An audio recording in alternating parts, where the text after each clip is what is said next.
अक्षय तृतीयेची माहिती.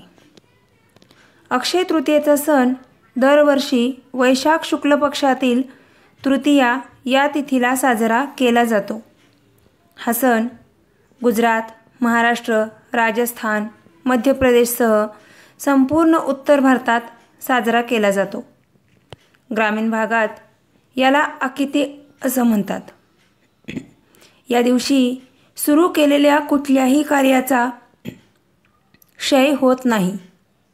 शिवाय या दिवशी आपण ज्या वस्तूंचं दान करतो त्या अक्षय प्रमाणात म्हणजेच विपुल प्रमाणात पुन्हा आपल्याला मिळतात. म्हणून अक्षय तृतीयेचं विशेष महत्त्व समजले जातं.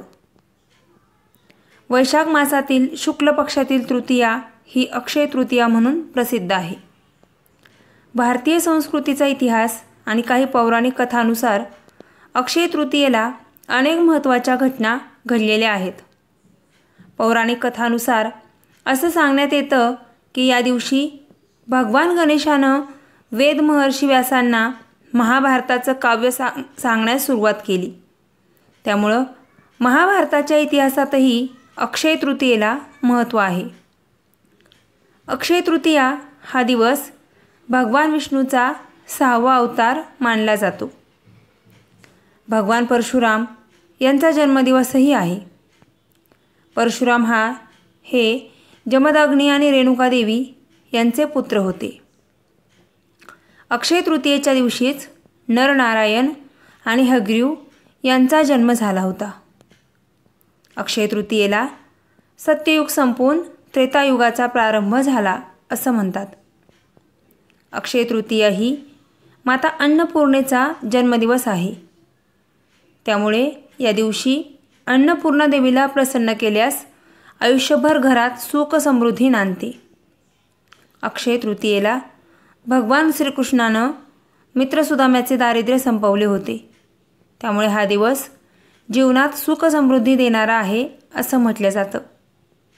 महाभारतानुसार याच दिवशी भगवान श्रीकृष्णानं वनवासात असलेल्या पांडवांसाठी बहीण द्रौपदीला अक्षय पात्र भेट दिलं होतं, ज्याला द्रौपदीची थाळी या नावानंही ओळखलं जातं. द्रौपदीची थाळी कधीच रिकामी होत नाही. त्यातील अन्न संपलं की पुन्हा नवीन अन्न निर्माण होतं असं, ज्यामुळे वनवासात असताना पांडवांना उपाशी राहण्याची वेळ कधीच आली नाही. असं म्हणतात की अक्षय तृतीयेला पृथ्वीवर गंगा अवतरली होती. अक्षय तृतीयेला भगवान कुबेरानं श्री लक्ष्मी मातेची आराधना केल्यामुळं कुबेराला देवांचा खजिनदार म्हणून नेमण्यात आलं. जैन बांधवांमध्ये हा दिवस त्यांचे पहिले देव भगवान आदिनाथ यांच्या स्मरणार्थ साजरा केला जातो.